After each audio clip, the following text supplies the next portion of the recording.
nos toca referirnos a este tema de la identificación de peligros, evaluación de riesgos y medidas de control. Hay que, digamos, mencionar que dentro de lo que es un sistema de gestión, ya sea un modelo de ISO 45001 o ya sea un modelo de OSAS 18001, o ya sea el sistema de gestión que nos obliga la ley 29783 o que la ley 29783 obliga a las empresas, dentro de este sistema de gestión debemos identificar cuáles son los peligros a los cuales está expuesto el trabajador.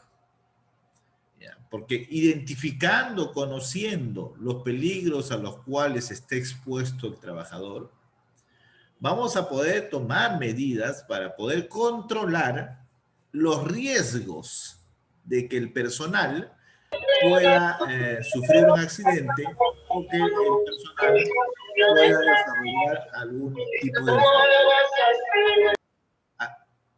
Sí, el audio, por favor, ¿alguien tiene el audio encendido? Por favor, apague su audio. Ya, gracias. Bien. No se preocupe. Entonces, ¿para qué implementamos un sistema de gestión?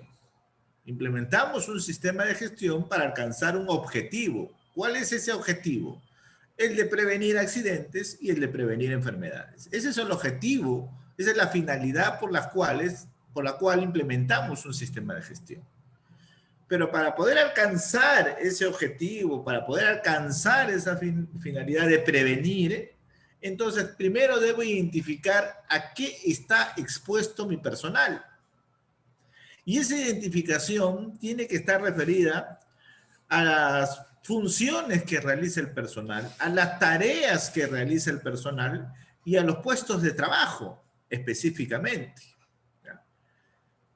Solamente identificando a qué está expuesto el personal y, claro, tomando las medidas de control, vamos a poder alcanzar el objetivo de prevenir accidentes y prevenir enfermedades.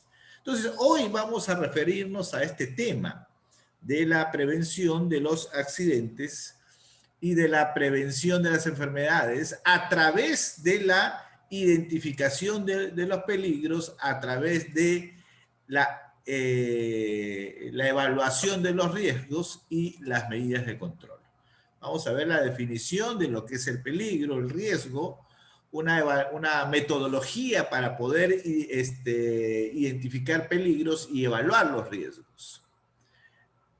Identificamos el peligro, evaluamos el riesgo y sobre el riesgo tomamos las medidas de control. Sobre el riesgo de que el personal pueda sufrir un accidente, sobre el riesgo de que el personal desarrolle una enfermedad, ¿ya? Sobre el riesgo.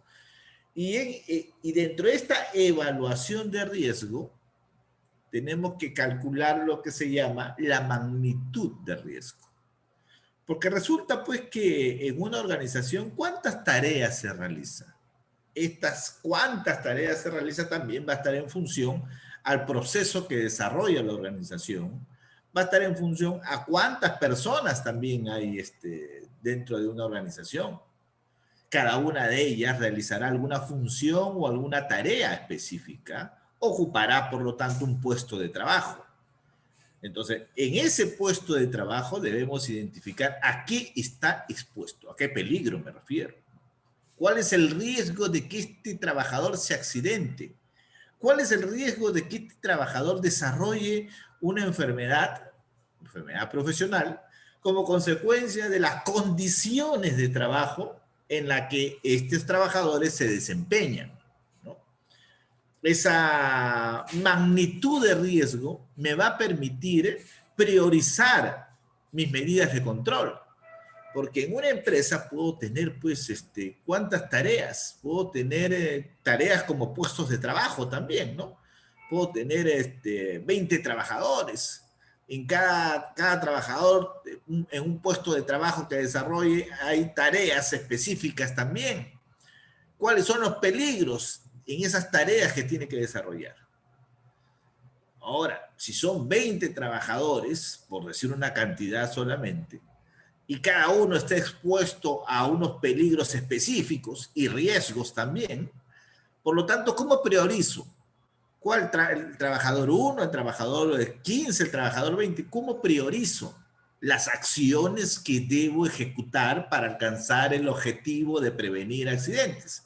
¿Cómo lo priorizo? A través de la magnitud de riesgo. Por eso necesito saber, necesito evaluar cuál es la magnitud de riesgo de todas las tareas que realiza el personal, de todas las tareas. Oye, si yo tengo 50 trabajadores y cada uno realiza 2 tareas, por decir algo, son 100 tareas, por lo tanto son 100 IPC. Sí, son 100 IPC. Porque tengo que, esa es mi obligación como empresa, identificar a qué está expuesto este personal. La magnitud de riesgo, nuevamente, apague su audio, por favor. Apaga su audio, gracias. La magnitud de riesgo me va a permitir, nuevamente, me va a permitir priorizar qué tareas voy a controlar sus riesgos con respecto a las demás. Priorizo. Esa priorización me va a permitir también elaborar luego mi programa de seguridad y salud en el trabajo. Ahora, son dos cosas, ¿no? Cuando hablamos de programa de seguridad, es un programa de seguridad, 1, y el programa de salud, 2. Por lo tanto, una organización, cuando se habla de un programa de seguridad y salud, tiene que tener 2 programas. Uno específico a la seguridad, prevención de accidentes, y otro específico a lo que es la salud, ¿no? Lo que vendría a ser la salud ocupacional, ¿no? Y por lo tanto, en cada uno de ellos tiene un objetivo específico. El programa de seguridad tiene como objetivo prevenir los accidentes.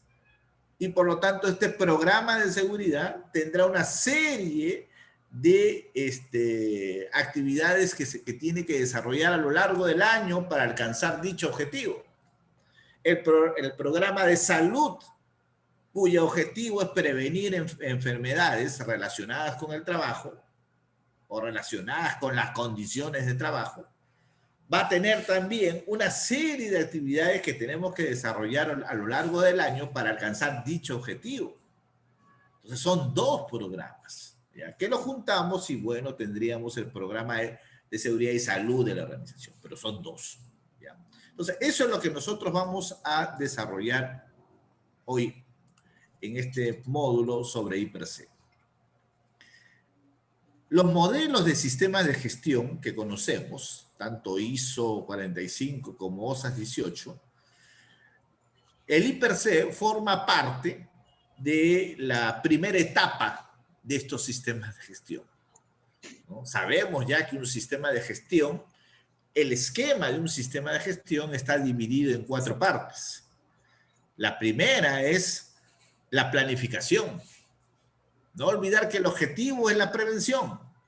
O sea, tenemos que planificar qué es lo que vamos a hacer para alcanzar ese objetivo de prevenir accidentes. Para alcanzar esa meta del 0 accidentes. ¿Ya?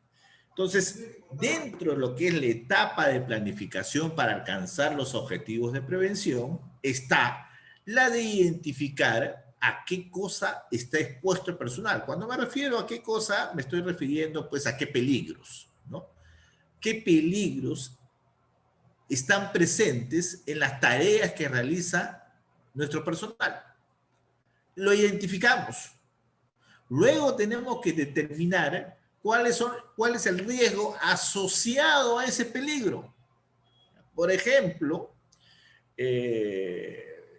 un peligro común, digamos, en casi todas las actividades, sea actividades de servicio, comercio o industria, un peligro común está referido a la corriente eléctrica, porque la electricidad la usamos en todas las actividades, ¿no? Sí, porque es la fuente de energía, ¿no?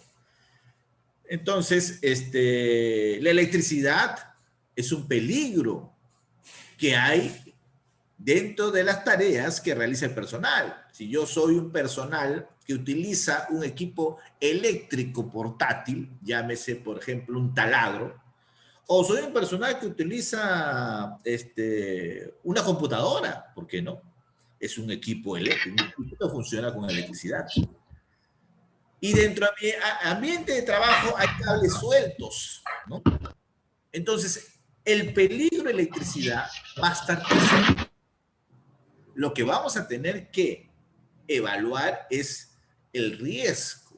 ¿Cuál es el riesgo en el uso de la electricidad? ¿Cuál es ese riesgo? O sea, ¿qué accidente puede provocar la electricidad? Vendría a ser, claro está, la electrocución, ¿correcto, Pedro? La electrocución. La electrocución que viene a ser el contacto eléctrico. El contacto eléctrico se denomina electrocución. Ese riesgo, el riesgo de que un trabajador usando un taladro haga contacto con el circuito eléctrico y se produzca la electrocución. El riesgo es que, ¿por qué no? Utilizando una computadora pueda también recibir una descarga eléctrica y hago contacto con la electricidad y por lo tanto estoy recibiendo una electrocución, se denomina. O que producto de los cables sueltos, no aislados probablemente, ¿no? O mal conectados, el trabajador también haga contacto, ¿no? Un cable, digamos, no protegido a través de canaletas o a través de tuberías no protegido y que pueda estar cortado dicho aislante de dicho cable y que al hacer contacto puede recibir una descarga eléctrica, hace contacto con electricidad y por lo tanto una electrocución. Acá habría que ver cuál es la magnitud del riesgo para el caso del trabajador que utiliza el taladro, para el caso del trabajador que está frente a la computadora utilizándolo, o para el caso en que alguien puede hacer contacto con un cable eléctrico. La magnitud del riesgo puede ser diferente, ¿no? Entonces, eso es lo que tenemos que evaluar, esa magnitud de riesgo, para poder priorizar cuál vamos a controlar primero. Vamos a controlar el riesgo de electrocución del trabajador que utiliza el taladro primero, luego tendríamos que controlar el riesgo del trabajador que utiliza una computadora y tercero, el trabajador que pueda hacer contacto con el cable. Eso va a depender de la magnitud del riesgo. ¿Ya? Correcto, me dice Gustavo que no solamente es un riesgo de electrocución, sino también hay un riesgo de incendio. Correcto, correcto, ¿no? Dentro de lo que es el tema eléctrico, que es muy amplio, porque tendríamos que hablar no solamente de corriente eléctrica continua, voltaje continuo, sino también debemos hablar, claro está, porque es lo común, el voltaje alterno, pero también hay voltaje continuo, ¿no? También podemos hablar de los sistemas monofásicos y de los sistemas trifásicos. Entonces, es mucho más amplio, ¿no?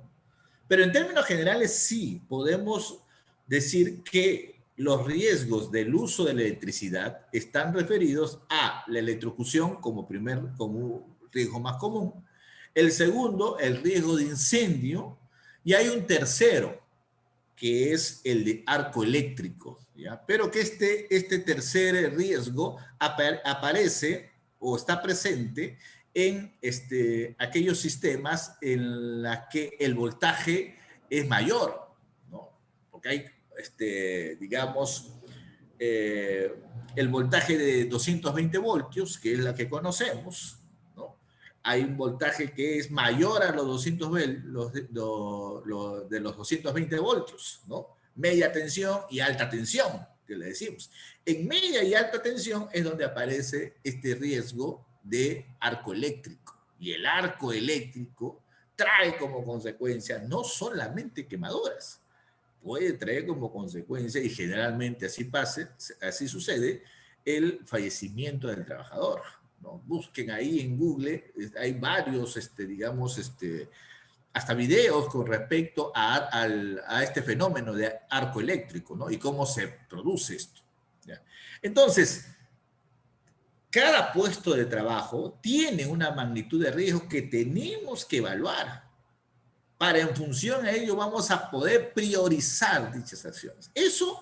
Esa priorización, esas actividades que vamos a tener que ejecutar son los que forman parte de este programa de seguridad que está mencionado ahí, ¿no? ¿Cuál es el objetivo? Los objetivos, prevenir accidentes, claro está. La meta, el 0 accidentes, ¿no? Y así como establecemos un programa, también tenemos que establecer lo que vendría a ser un cronograma de seguridad y salud en el trabajo. ¿Ya? O sea, esta es la parte de planificar. Esta es la primera etapa, la planificación para con ello alcanzar los objetivos del sistema de gestión, los objetivos de la seguridad, los objetivos de la salud.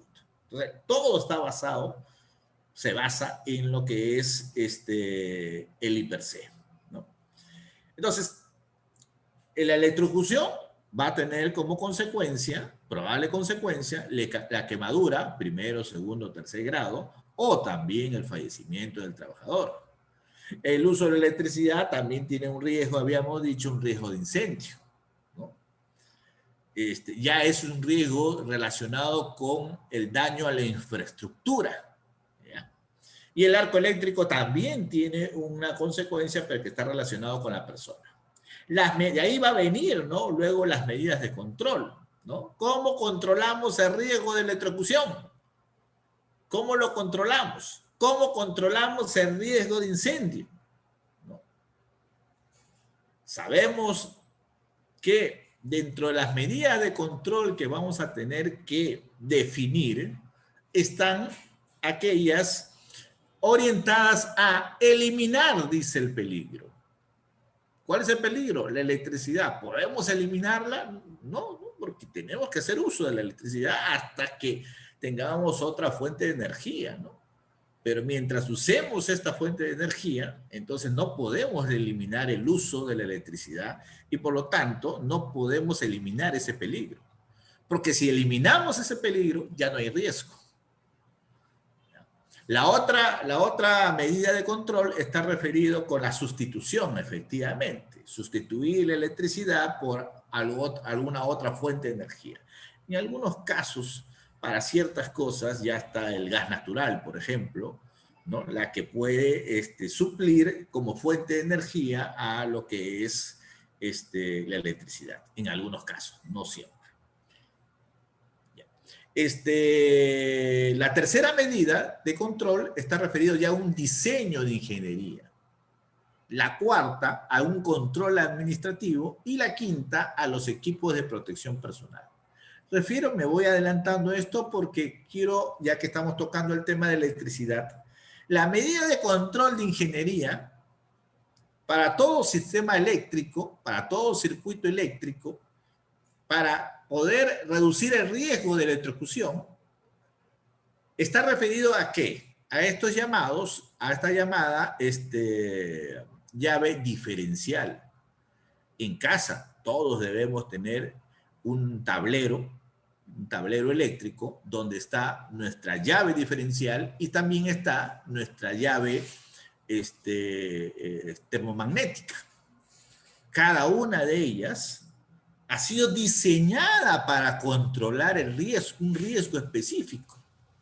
La llave diferencial ha sido diseñada para controlar el riesgo de contacto eléctrico, riesgo de electrocución.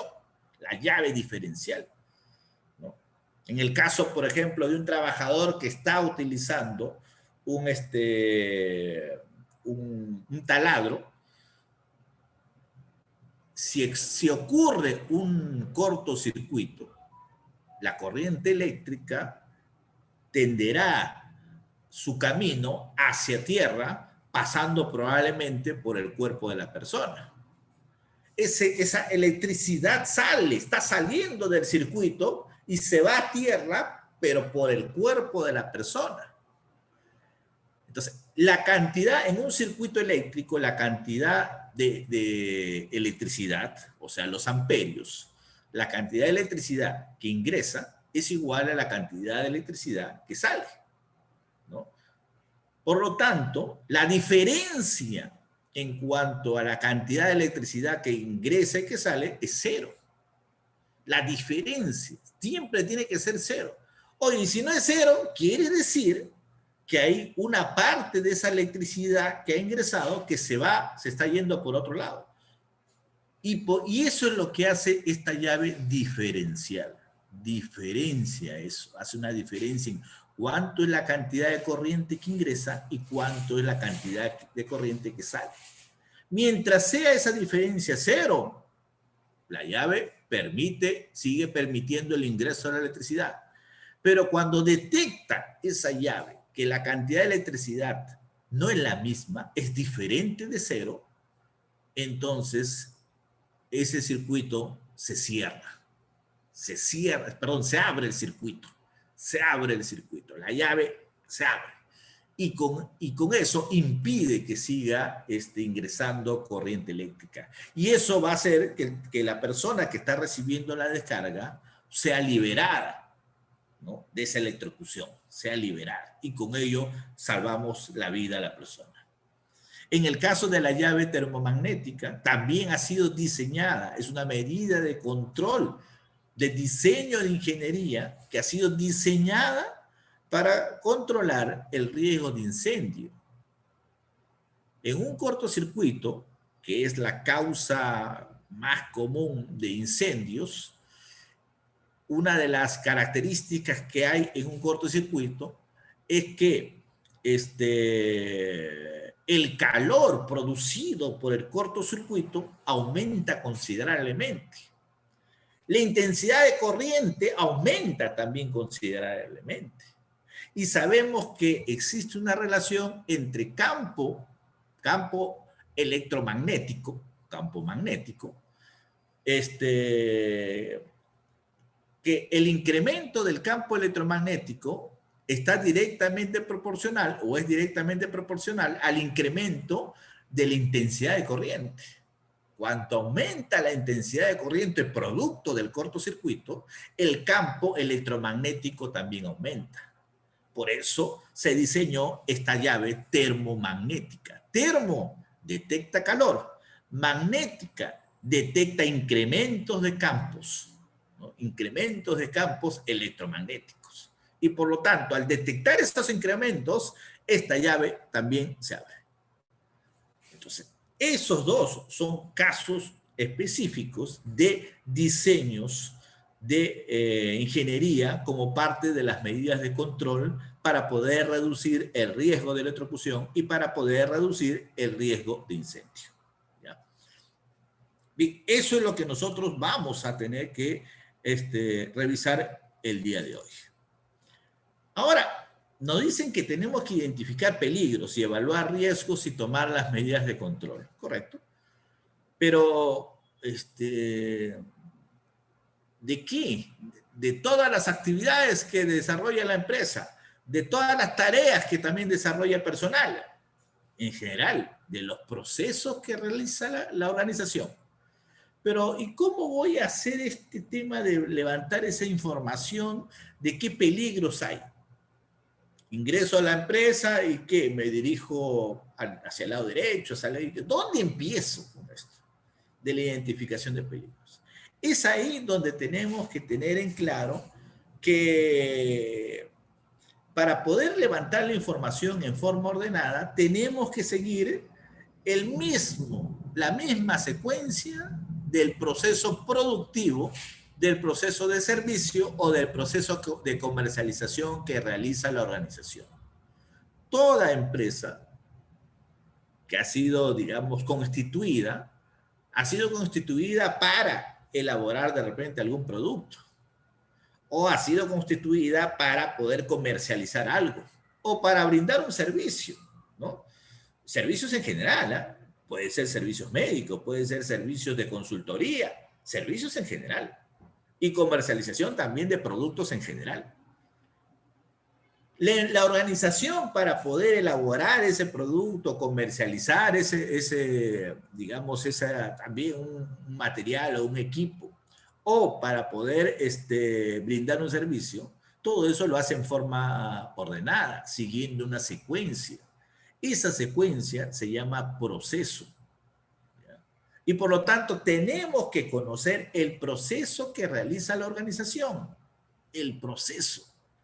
El proceso es un conjunto de actividades que realiza la organización para, si es una empresa que elabora un producto, para obtener un producto, claro está, ¿no? La empresa requiere de materia prima para poder transformarla y obtener al final un producto. Ese es su proceso de la organización. Ese proceso yo lo puedo también dividir en actividades. Y cada actividad también lo puedo dividir en lo que se llaman tareas. ¿Ya?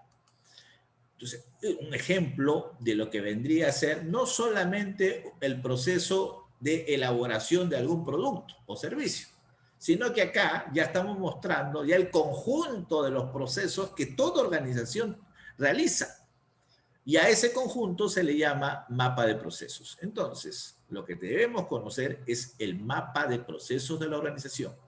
Si ustedes pues se van a dedicar al tema de repente de la consultoría o van a ser responsables del sistema de gestión de una organización, lo primero que le tienen que pedir a esta es, oye, ¿y tu mapa de procesos?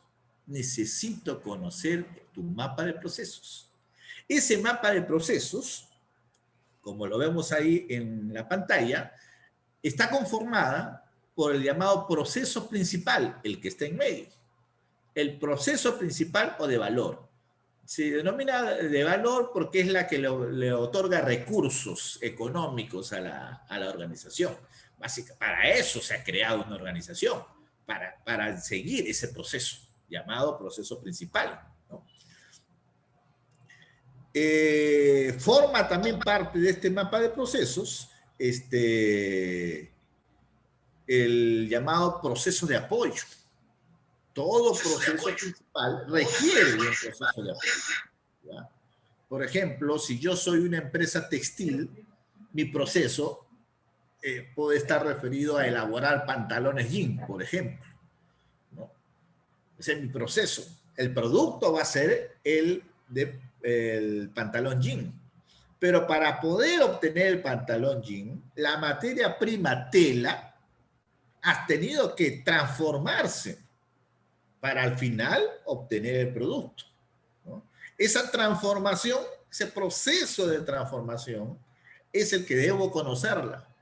Debo conocer cada una de las actividades que son secuenciales y lógicas por las cuales la materia prima, en este caso una tela, se transforma en un pantalón jean. Ese es el proceso que hay que conocerlo. ¿Ya? Tenemos que conocer el proceso y las actividades, claro está, que la conforman. Ahora, cada actividad puede también ser, esto es lo que vendrían a ser las actividades de este proceso, ¿no? de este llamado proceso principal.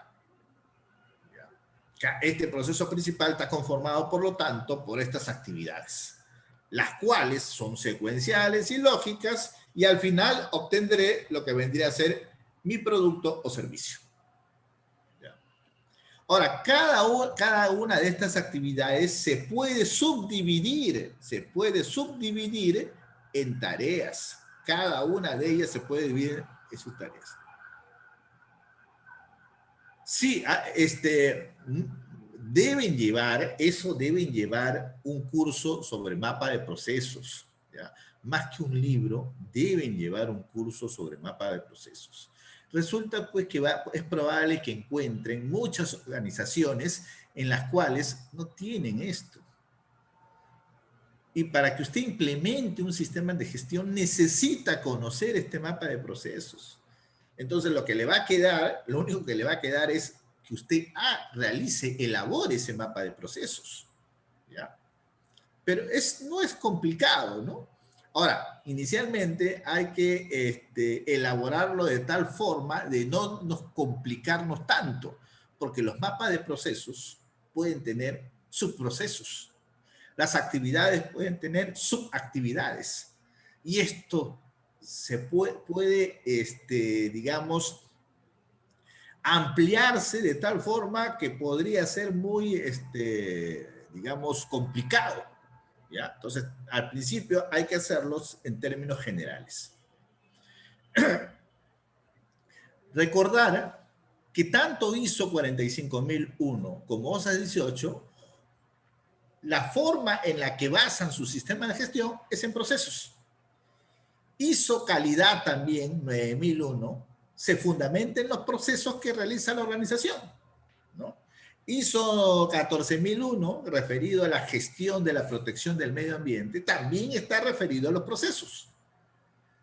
Todo está referido al proceso que la propia organización realiza. Hay que conocer ese proceso, ¿ya?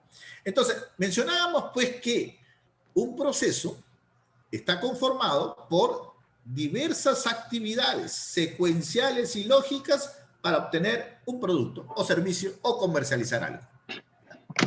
Y que cada una de esas actividades se puede disgregar en tareas. Cada una de ellas se puede disgregar en tareas, ¿no? Puede ser una, dos o más tareas, ¿no? Para eso tenemos que conocer el proceso. Tenemos que observar el proceso para poder elaborar digamos, este mapa de procesos, ¿no? Cada una de estas actividades se desarrolla en tareas. Y va a ser a nivel de tarea, en la que vamos a tener que identificar a qué peligros está expuesto el personal. Vamos a tener que evaluar a qué riesgo está expuesto el personal a nivel de tarea.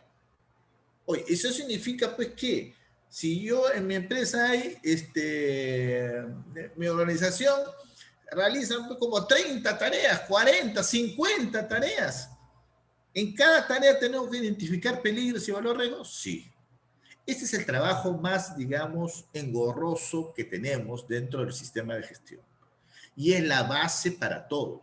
Si no identificamos un peligro en alguna tarea determinada, por ejemplo, acá no identificamos un peligro, significa que ese peligro puede ser la causa de algún accidente. Puede ser la causa de que el trabajador pueda desarrollar alguna enfermedad. Y por lo tanto, no estamos cumpliendo con el objetivo del sistema de gestión, ¿ya? Por eso tenemos que identificar peligros en cada una de las tareas. Es más, nuestra ley también nos pide eso. Nuestra ley nos pide que la identificación de peligros sea a nivel de puesto de trabajo, ¿ya? Pero en el puesto de trabajo, ¿qué hay? Tareas que realiza una persona. Al final es a nivel de tarea, ¿ya? Ahora, esto sucede en este llamado proceso principal, pero por cuadrilla. Para esto podría ser para un tema me suena a un tema de obra, ¿no? Si es obra, correcto. Si es obra, el IPRC lo tienes que hacer a nivel de partida, ¿no? Los que están en construcción conocen este término partida, ¿no? La partida es lo que se va a ejecutar, la partida de ejecución. Por ejemplo, movimiento de tierra es una partida, ¿no? Excavación es otra partida, relleno es otra partida, ¿no? El tema de encofrado, desencofrado, partida, o sea, ese es el término que se utiliza. Por lo tanto, el IPRC lo tienes que hacer a nivel de partida. Y el que ve, pues, digamos, el que ha podido apreciar las partidas de ejecución de una obra va a poder tener claro de que son una cantidad considerable. Pero tenemos que hacerlo a nivel de partida porque a nivel de partida, que son partidas que van a ejecutar los trabajadores, ahí van a estar presentes peligros y por lo tanto tenemos que evaluar riesgos y también tomar medidas de control.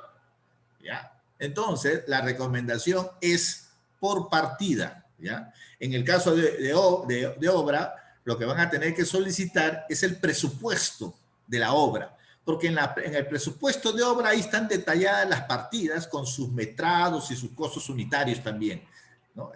Eso es lo que nos va a ayudar, ese presupuesto. En función a esas partidas vamos a tener que elaborar, vamos a identificar el peligro y riesgo. En función a eso elaboramos también el programa de seguridad de la obra y también en función a eso vamos a obtener el presupuesto de obra, presupuesto de seguridad y salud en el trabajo, claro está.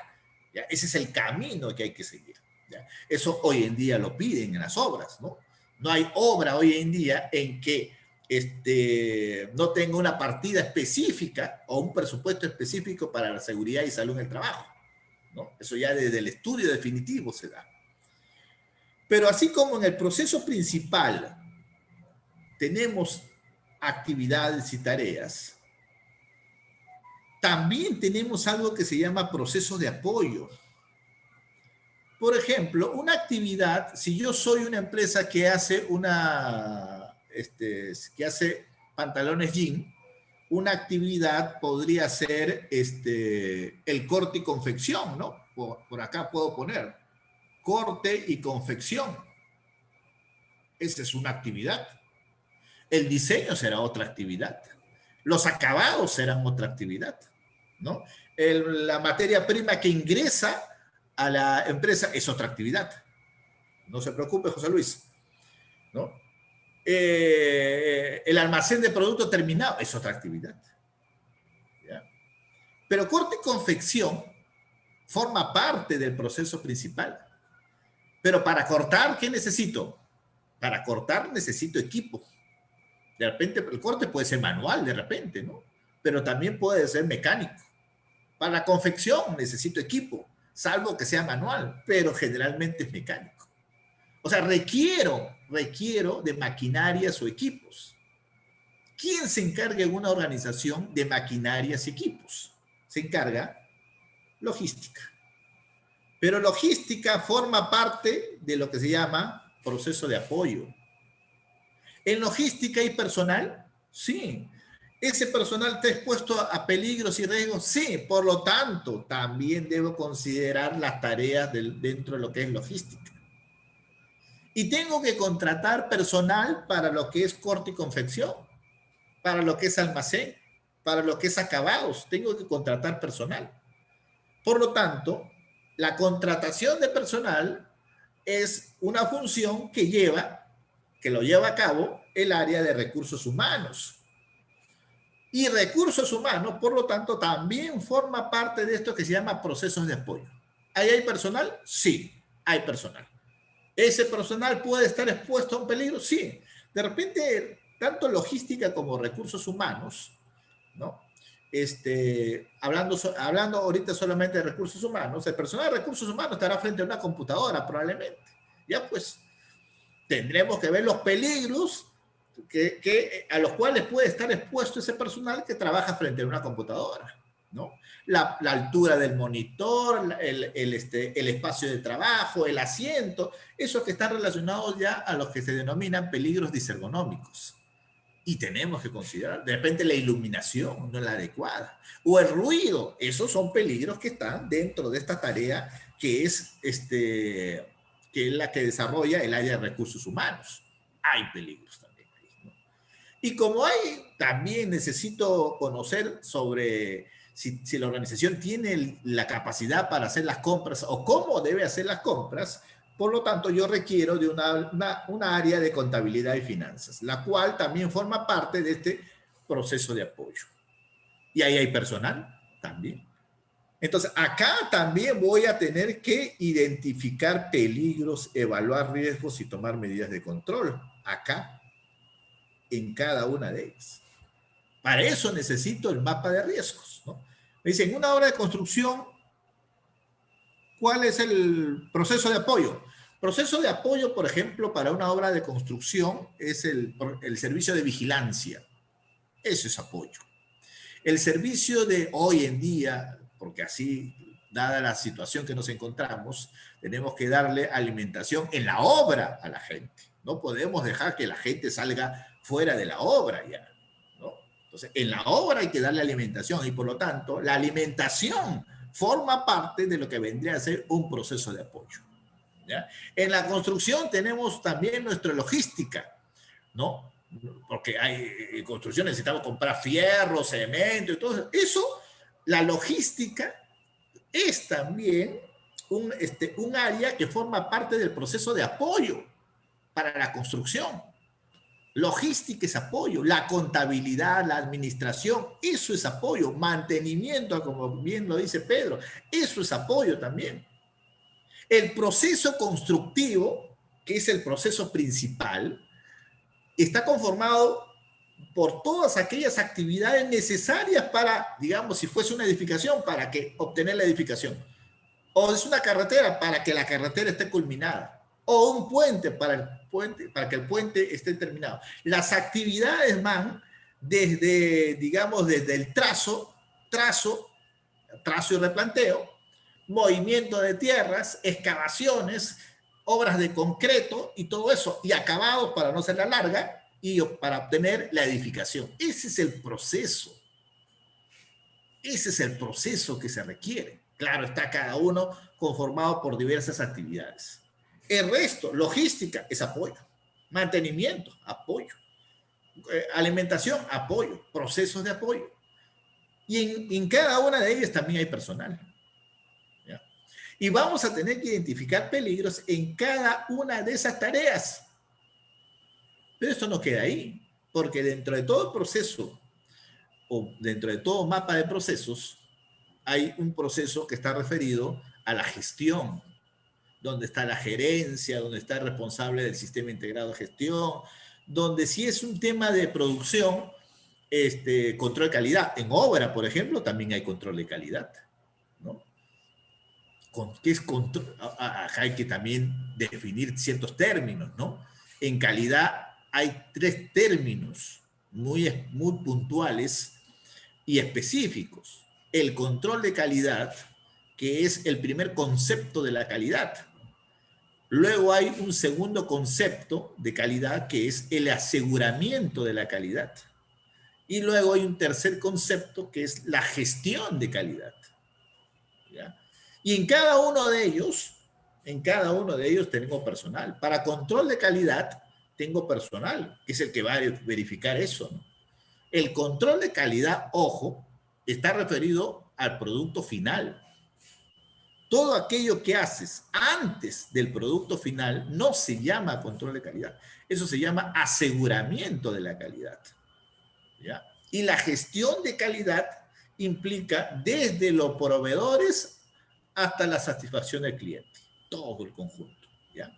Y ahí tenemos personal y por lo tanto ese personal que realiza alguna función, una tarea, también se le tiene que identificar peligros, evaluar riesgos a cada uno de ellos. Pero hay que hacerlo en forma ordenada. ¿Cuál es el ordenamiento? Este es el ordenamiento. ¿Ya? Este es el ordenamiento. Por lo tanto, ¿qué necesito? Necesito el mapa de procesos, donde esté el proceso principal de la organización, donde estén definidos los procesos de apoyo y donde esté referido el proceso de gestión, porque ese es el ordenamiento que voy a seguir. ¿Ya? Primero voy a empezar a identificar peligros sobre el proceso principal. Segundo, sobre lo que es proceso de apoyo. Y tercero, sobre el proceso de gestión.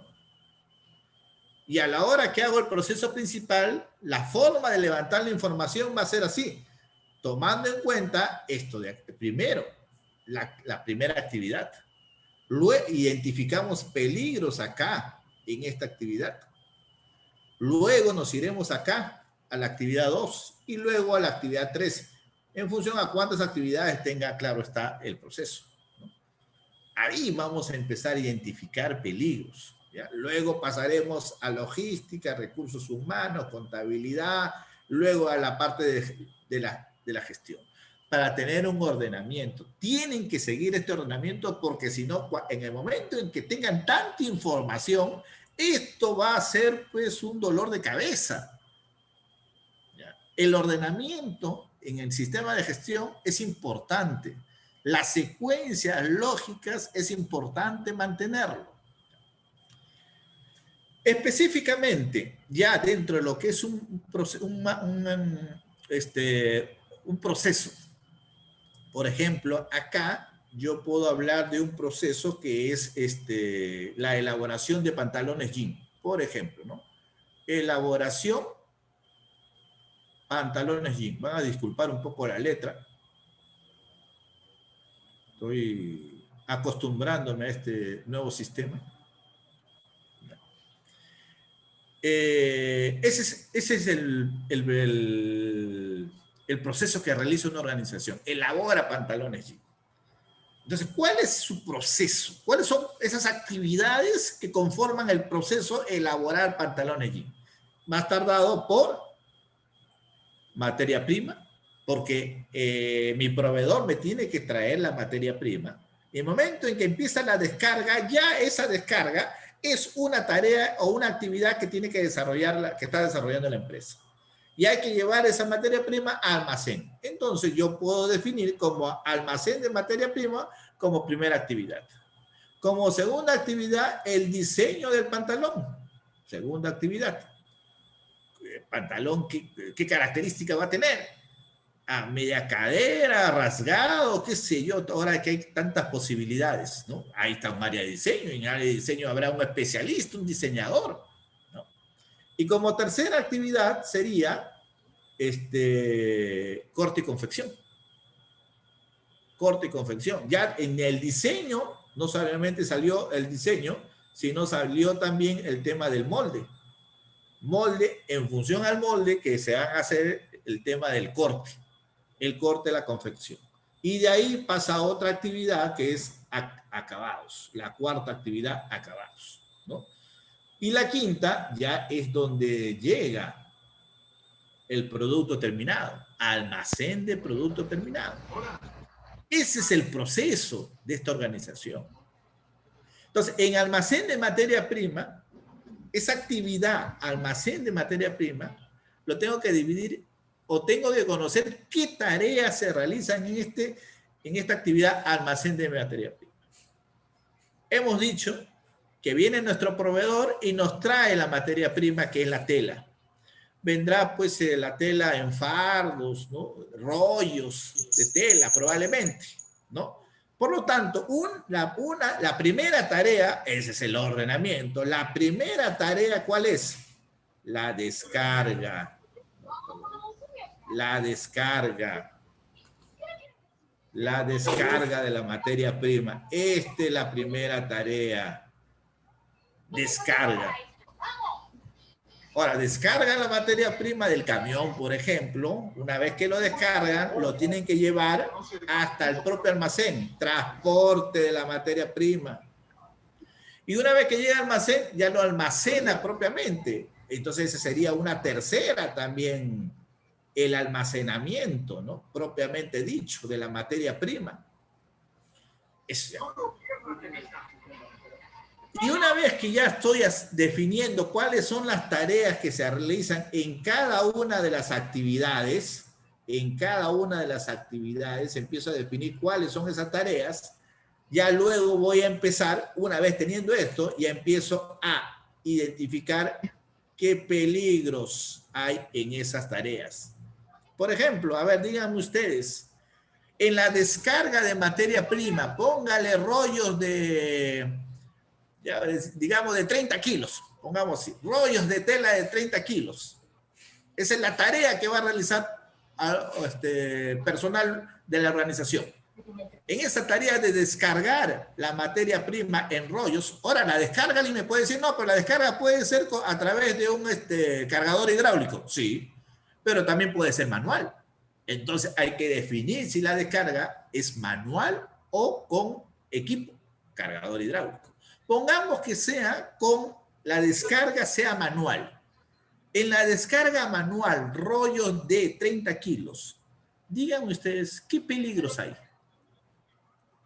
¿Qué peligros hay? ¿Qué peligros consideran? Golpe, ya. Y vamos a empezar a hacer digamos, las precisiones. El golpe no es un peligro. El golpe es una consecuencia. ¿Consecuencia de qué? Sobreesfuerzo, corre. El sobreesfuerzo es el riesgo. Sobreesfuerzo es el riesgo. La lesión lumbar es la consecuencia. Ojo. Entonces, acá tenemos que tener bien claro qué es el peligro, qué es el riesgo y cuál es la consecuencia. La consecuencia siempre va a ser todo aquello que le produce un daño a la persona. ¿El golpe le produce daño? Sí, esa es consecuencia. El corte, la herida, una lumbalgia, eso es consecuencia. ¿Ya? Pero esto se produce, ¿por qué se produce este daño? Se produce porque hubo un riesgo. Un riesgo, por ejemplo, la caída de los fardos. Riesgo de caída de fardos le produce como consecuencia golpe o heridas. ¿Ya? Pero entonces, si el riesgo es la caída del fardo, ¿cuál es el peligro? El peligro es probablemente la altura donde han colocado el fardo de tela o el rollo de tela. O sea, hay que conocer por eso el trabajo que realizan. Acá hay varios que me están dando y ahorita les voy a leerlos también, necesito leerlos. Ya, me dice, el sobreesfuerzo, ya hemos mencionado, el sobreesfuerzo es un riesgo. El riesgo, sobreesfuerzo. ¿Cuál es el peligro? El peligro es el peso de la carga, del rollo, el peso, los 30 kilos. Eso es peligroso. El riesgo relacionado es que alguien levante esa carga. Y para levantar el riesgo hace sobreesfuerzo. Ese es el riesgo. Y esto le puede producir, ¿qué cosa? Una lesión lumbar. Ya tiene que tener esa secuencia. Ojo, tiene que tener esa secuencia. Peligro, manipulación de fardos de tela. A ver, acá la manipulación, eso está relacionado más con el riesgo. Manipular. ¿Ya? ¿Qué pasa si el fardo de tela, digamos, es de 5 kilos? No habría ningún peligro ahí, no habría ningún riesgo. No tendríamos riesgo así, en sola vista. ¿No? El peligro, en este caso, está relacionado con el peso de los fardos de tela. El peso, eso es peligroso. El peso. ¿Cuál es el riesgo? Manipularlo, levantarlo. Ese es el riesgo, ¿no? ¿Y cuál es la consecuencia? Una lumbalgia. La lumbalgia sería la consecuencia. La mala postura, eso es un factor de riesgo. La mala postura es un factor de riesgo disergonómico.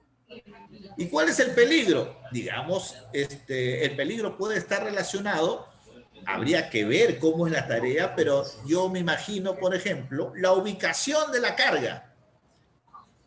El fardo de tela está en el piso y el trabajador, para poder levantar esa carga, realiza o digamos lo hace a través de una mala postura. El riesgo está relacionado con la mala postura. El peligro está relacionado con la ubicación, en este caso, de la carga. ¿Ya?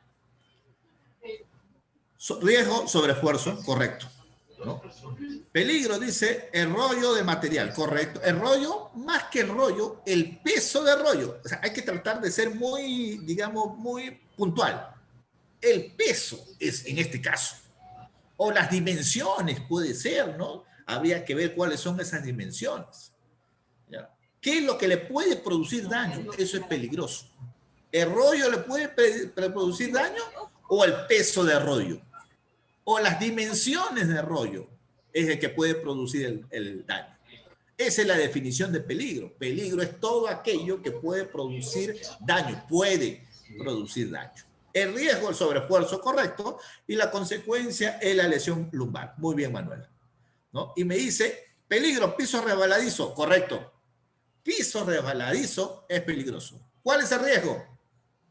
¿Cuál es el riesgo? allá me han colocado varios, voy a avanzar. Peligro, piso rebaladizo. El riesgo, caída. Consecuencia, fractura, de repente, puede ser. Peligro, carga excesiva, sin materiales, sin materiales de prevención. La carga excesiva ya es una acción que se está tomando. Eso es ya, por lo tanto, levantar una carga, eso ya vendría a ser el riesgo. Acá el peligro está relacionado con el peso, por eso le dije de inicio 30 kilos, ¿no? Ese es el peligro, el peso. Me dicen acá, avería en el vehículo de transporte, la avería de un vehículo de transporte sería un riesgo. Correcto, sí, la avería. Por ejemplo, a ver, que los frenos de un vehículo que no le han hecho mantenimiento, esos frenos sin mantenimiento, eso es un riesgo. Ese es un riesgo, ¿no? ¿Y cuál es la consecuencia? La consecuencia va a ser probablemente un accidente, ¿no? Caída también es un riesgo. Caídas es un riesgo, ¿ya? Bien, entonces, estamos viendo que en esta sola etapa de descarga ya hay diversos peligros que pueden estar presentes, diversos riesgos asociados. Y eso lo tenemos que hacer para todas las tareas que hay dentro de este proceso que realiza la organización. Decíamos como otra tarea esta de transporte, esta de acá, transporte, ¿no? Pongamos que descargamos manualmente los rollos de tela y eso lo subimos a una parihuela, lo colocamos en una parihuela y el cargador hidráulico levanta la parihuela donde están los diversos rollos de tela y así lo traslada hacia el almacén. Díganme ustedes, ¿qué peligros hay en esa tarea de traslado o transporte? ¿Qué peligros hay? A ver, díganme ustedes, ¿cuál es el peligro? ¿No? El peligro está relacionado en este caso ¿con qué? Justamente con el movimiento del cargador hidráulico, el traslado del cargador hidráulico, ¿no? Ese traslado es peligroso porque hay un riesgo de ¿qué? Puede haber un riesgo de atropello, puede haber un riesgo de choque, ¿no? Entonces, eso es lo que tenemos que identificar. Conocemos la tarea que realizan y empezamos a identificar qué peligros hay, cuál es el riesgo asociado. ¿Ya? Y eso mismo lo vamos a hacer para todas las otras tareas, vamos a hacer eso, tanto en el proceso principal como en los llamados procesos de apoyo.